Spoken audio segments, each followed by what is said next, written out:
I'm so honored to be here with you. I love this book for so many reasons, but one of the reasons I love it is because you have probably helped others create more wealth than just about anybody on television. Thank you, Rob. Thank you. And I love the story in here about Jeremy, who you met outside the exchange here one day. Oh, my God, the guy right here in front of the statue. Tell that story. Well, man, I was out getting a haircut and walking down. There's a nice statue of a woman who's like this, a girl who's like that.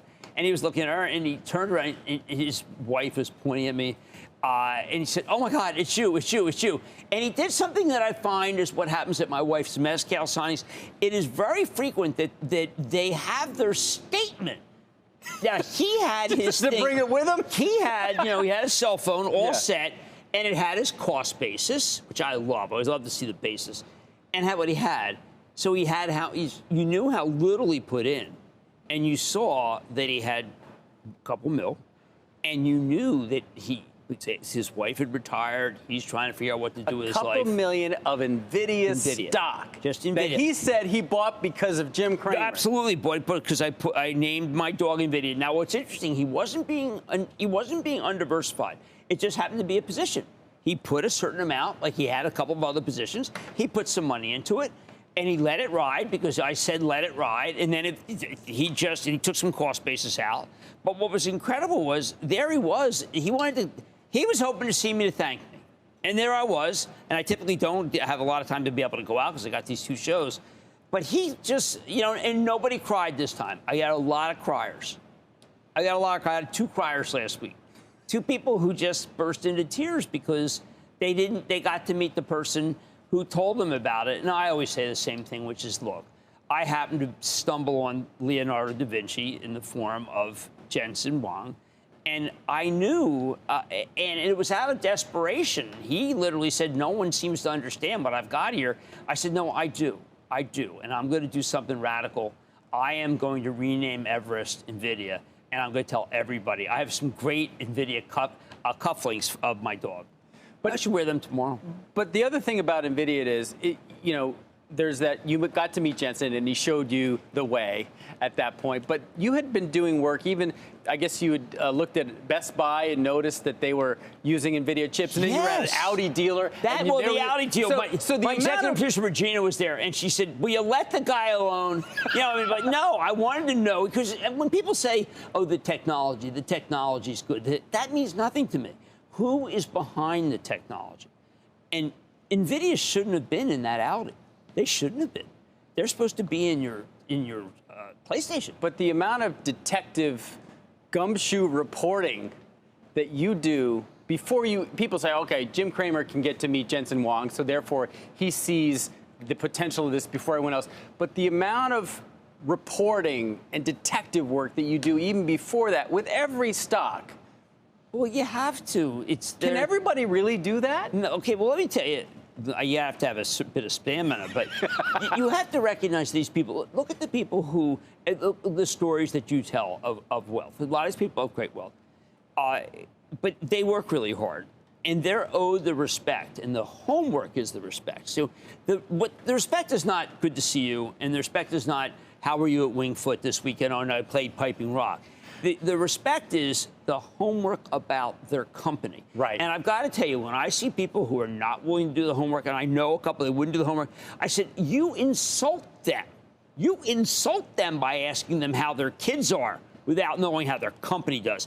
But there are a lot of hail fellows well met out there who literally think that what matters is whether they got a 68 or 66. No, what matters is how the company's doing. They want to know. And if it's really been great, they're hoping that you'll notice it. And there's so many great themes in this book about wealth. I want to start with you living in your car. It was a suboptimal time. Even at that time, you said you knew you were going to be rich. Okay, my father always told me I was a loser. Now, my dad he didn't say it in so many words, but he sold boxes and bags for a living. It was a very, very tough job. And he was convinced that if I was a reporter, I was going to be broke, okay? So when I had everything stolen from me and I was living in the back of my car, that was like, wow, a verification of my dad. I would not give it, I would not let him know, and I would not give up. So I put a few dollars away. So the conversations I had, and the way I made the conversations was you could go to a thing called Pacific Telesis, that's what it used to be, and you could use their phones. And you could say, do you mind if I could call to see what this phone sounds like? And they got wise to me after about five Wednesdays. But I got through to my dad. I'm saving. I just put away 5. Put away 10. I didn't tell him that it was because I wasn't paying home insurance. I wasn't paying auto at that point either. I was saving the money because I didn't have to pay any rent. But you knew at that point that there was a brighter future for yourself. Yeah, I always felt that I would be wealthier than my parents. I did. Yeah, but that was because it was a different time, and I want people to see it's not a throwback jersey, okay? I think people should feel that that's the way it's going to be. I'm actually proud that my kids, they want to make it separate from me. Now, they're not as motivated in the same way, but they want to be successful in their own way that makes them happy. And they're very grateful that I've done well enough that they don't have to be in the scrum at Goldman. Right. They're very glad. Well, I want to talk about Goldman because in my image of Jim Cramer's narrative, that's where you really discover like what rich people are all about as a culture. So tell me about that experience. Tell me about what advice you gave. Tell me about what you learned about wealth management, because people don't realize that was your first sort of real foray on Wall Street. Like wealth management. Tell me about what that was first, like. Wealth management is very interesting because what happens? You go to lunch, fancy lunch, and you order salad, and your boss says, "Okay, I got to stop you right there. Never order a salad. You're not going to be able to cut it right. It's going to drip onto you. You're going to be going like this. He said, never a salad, never a salad." I said, "Well, what do I order?" He said, "Well, you just try to, whatever you think doesn't cause any crumbs, whatever you think could possibly not slip from your mouth." And I'm saying, is this, I said to him, I said, "Is this what it's all about?" And he goes, "Absolutely. This is what it's about. You have to understand the person you're with is very wealthy. They don't want to see a slob." And he said, "And the button-down collar. Lose the button-down collar." See, button-down collar means you have no money. If you have no money, why should they give you their money? It's about an image. And then once you start talking, what you realize is, well, if they're very wealthy, they only need to get rich once. I point that out. But a lot of people these days they see these fortunes that are made by people who own growth stocks. And that's one of the things I really write in the book is like, look, growth stocks are here to be made, for money to be made. That's how you make money in any market, is by buying quality growth stocks. And they can do it, whether it be Jensen or Johnson. Well, here's the thing about Wall Street, because as you point out in the book, they're telling people, don't bother trying to pick stocks. You can't do it just by an ETF. You're telling them that's nonsense. No, you can't do it. I mean, that's... Now, what about wealthy people? Do wealthy people also get good advice from Wall Street? And if you were in that wealth management seat today, or I'm sure lots of rich people come to you for advice. Yes, they do. What do you think is the quality of the advice they're getting? And what would you tell rich people today? I think the people on Wall Street they're by default, they don't want to recommend a stock because they could be wrong, okay? If you recommend an index fund, if it goes down, you say, what can you do? It's the market. If it goes up, they're going to take credit for it anyway themselves. So that's a very bad risk reward if you do stocks. But if it's an index fund, you're not going to lose. And I really reject that, because if someone Even wants... for the wealthy. Well, it depends. If you are wealthy and you say, I don't have any time for the stock market, I'm not going to tell you, hey, listen, I got to tell you, this AMD is going to the moon. It's usually the other way. It's like, you know what? I set aside some money because I see that you did with that NVIDIA. I want the next NVIDIA. I want this. I want that. Or I saw what happened to Meta, and I think that I can observe. I'm curious, and I can do that. Can you help me? That's my core. That's it. Those are the people. And that, by the way, that's millions of people. They want to make money even though they have money. And who's going to stand in their way? Like, I'm going to say to them, no, you see, Warren Buffett says that you can't do it. Well, how about if you buy Warren Buffett's stock? You crush the averages. But by the time they've gotten wealthy, they think they're smarter than everyone else at everything. True. That's so, true. Jim, what surprises me and why I think they need your help, too, is that I've been with so many billionaires who spend a lot of their time day trading.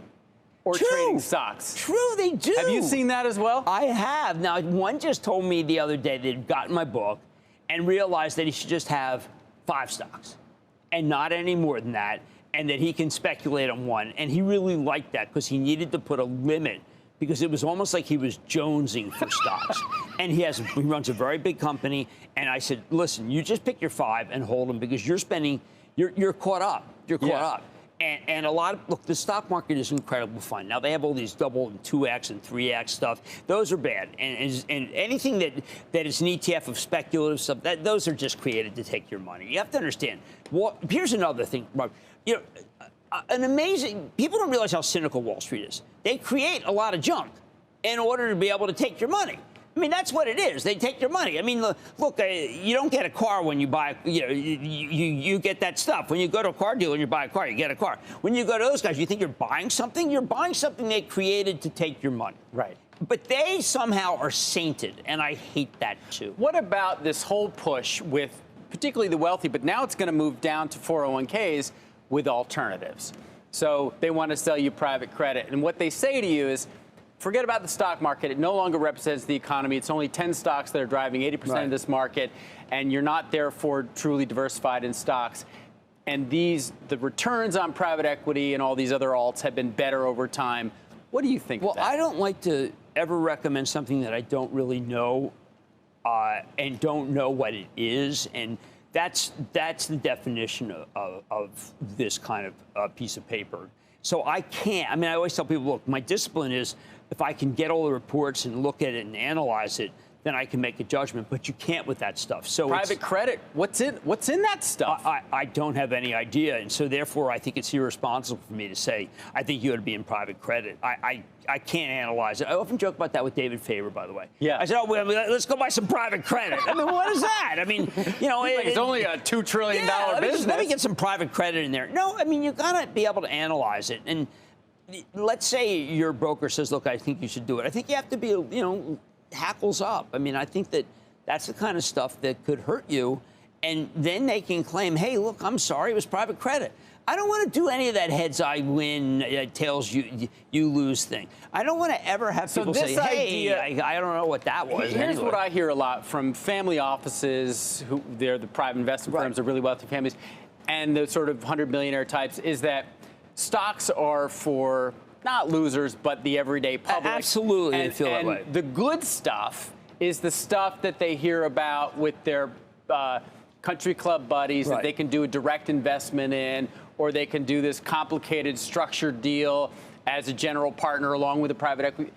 Do you think that that's the case, that all the good stuff is in private markets? No, I mean, that's just people who want to feel like that they're in on something, and there are people like that.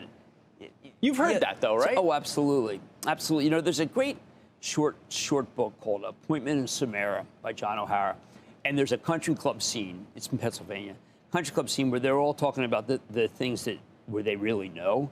And unfortunately, the character listens, and I don't want to tell you the end of it. I don't want to give away the story. But Appointment in Samara, if you understand what happens there, you'll understand what happens in the book. But it's very true. None of those people knew anything. They didn't. They all thought they knew something, and they wanted to be in on something. They wanted to be cool. There's nothing cool about money. Nothing cool about money at all. And I think that these people who think that there's so many people who think that they're so smart about money, and it's really painful. Now, I'll tell you who can be smart about money. A real estate person may know more. For instance, when I was my wife wanted to know where's the best real estate. So I said, I'll tell you what I'm going to do. I'm going to ask 2 great bankers, 2 guys I know. And they both said, this is 15 years ago, they both said, it's still not too late to buy in Nashville. That was a great call. Very good call. I said, how do you know? And they said, well, look, we'll look at the loan books. They both came at it separately. And my wife said, look, it's too far from me. I said, you asked a banker, not a broker. No, I went to 2 bankers. I said, where are the smart people buying? And I wanted to know where no bad loans and the neighborhood good, and would you live there? Would you live there? That was important because, sometimes when you buy real estate, my wife always says you have to be willing to live there. Yeah. And I just said, wow, that's someone who's in the know. That's the kind of stuff I want, those bankers. I'll take that. So tell me about, because I think real estate is one of those areas that my readers are really interested in. Every bit. And every time you write about how it hasn't peaked yet, I go home, I tell my wife, I said, we're okay, we don't have to move, right? No, because you do it. You understand the zeitgeist of real estate. And I think real estate is something, all the opposite, when we say like, oh, private credit, I think real estate is something that when you have a little bit of money, you really got to go for. And so you have quite a good-sized real estate portfolio. Yeah, I love, well, I can't own stocks. We love real estate. And has it done well? Do you enjoy it? It's done well. It's, all of our things are cash flow positive that we don't own. That we don't live in full time. And my wife was a broker she sold real estate. And that's what I said, look, I can't own stocks. I'm going to give it to you. And she's been very, very good. And she doesn't like me to meddle. Right now I'm trying to get her to sell something. And she said, I'll sell it when I have a chance. But she has built quite a portfolio. One of the things in the book, you talk about the billionairistas and the fact that we hear often from billionaires that the market's going to go down. Oh, I just hate it. And we hear it's almost predictable. I've never heard a billionaire other than Dave Tepper come on, and Tepper's real. Tepper's real. He's real. Why is that? Well, I think that they are, for the most part, so conceited. Think that they're really smart. And once you have all that money, you don't ever have to. You don't have to do anything, but you can always tell people, listen, I think it's too late, or it's too dangerous, too late, it's too late. It's always that. Only Tepper, who was my boss at Goldman and really chewed me out, feels like it's important to try to make people money. I don't know why. He would tell you he doesn't know why either. Well, I think it's also when you get to a certain level, it's all about just not losing anything, right? Yes. That's the biggest fear. The problem is that I want other people to be billionaires. And if you tell them that look, it's bad, and you can really, no one really wants to hold billionaires accountable. And the reason why they don't is that they want to book them. There's a terrible thing where you don't want to lose that in front of somebody, they get instant credibility, right? Yeah, like, I want to book a billionaire. It's like it's like a dial. I book a billionaire. How can I help you? Book a billionaire. And that's not the way things should be. It's not. Well, Jim, thank you so much for writing this book. And I love your stuff. Creating so much wealth with the advice that you give. And thank you for creating with your wealth, because once they're wealthy, I get to write about them. Well, that's fantastic. That's the synergy. Thank you. Thank you for reading the book. That means a lot to me. Thanks. Thank you very much.